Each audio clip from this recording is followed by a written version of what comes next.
Hey guys, जैसे आप सभी को पता है कि रशिया ने यूक्रेन पे हमला कर दिया है और दोनों ही देश के बीच में अभी माहौल बहुत ज़्यादा खराब है। वहीं यूक्रेन का कहना है कि हमने रशिया के बहुत सारे फाइटर जेट और बहुत सारे उनके सैनिकों को मार गिराया है। वहीं रशिया का भी सेम कहना है कि हमने यूक्रेन पे बहुत ज़्यादा तबाही मचाई है, यूक्रेन का बुरा हाल करके रखा है।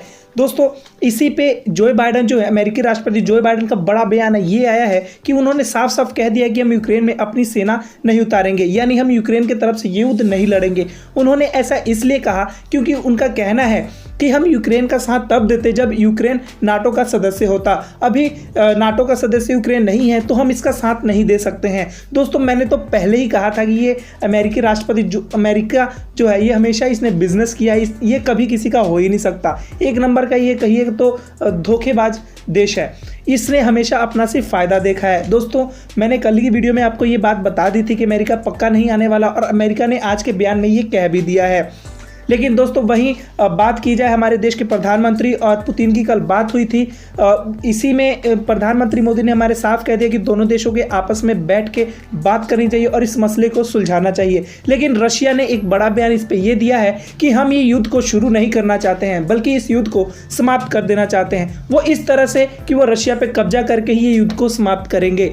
दोस्तों, ये तो अलग बात हो गई, लेकिन इसका इफेक्ट बाकी देशों पर क्या पड़ रहा है? वही ऑस्ट्रेलिया ने कहा है कि हम यूक्रेन के साथ में है। फ्रांस ने भी कहा हम भी यूक्रेन के साथ में है। इसी पे यूक्रेन के जो राष्ट्रपति है, उनका बड़ा बयान आया है कि सभी देश ये कह रहे हैं कि हम आपके साथ में हैं, लेकिन हमारी मदद करने के लिए कोई भी सामने नहीं आ रहा है। यूक्रेन ने खुद के ही देश में सभी लोगों से विनती की है कि जो लोग इस युद्ध में शामिल होना चाहते हैं वो आ जाएं। यूक्रेन उनको हथियार प्रोवाइड करवाएगी। यूक्रेन ने यह भी कहा कि जो भी लोग पहले से रिटायर ऑफिसर हैं या कोई भी सैनिक हैं, वो अभी आए, हम उनको हथियार प्रोवाइड करवाएंगे और ये युद्ध लड़ सकते हैं, अपने देश के लिए खड़ा हो सकते हैं।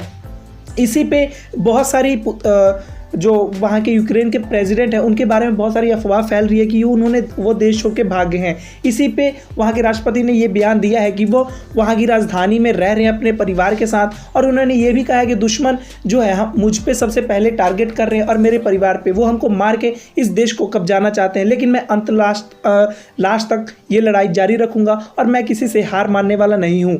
चाहे पूरी दुनिया, अमेरिका हो चाहे नाटो हो, वो यूक्रेन का साथ नहीं दे रही है, लेकिन यूक्रेन पूरी ही बहादुरी से ये युद्ध को जारी रखा हुआ है।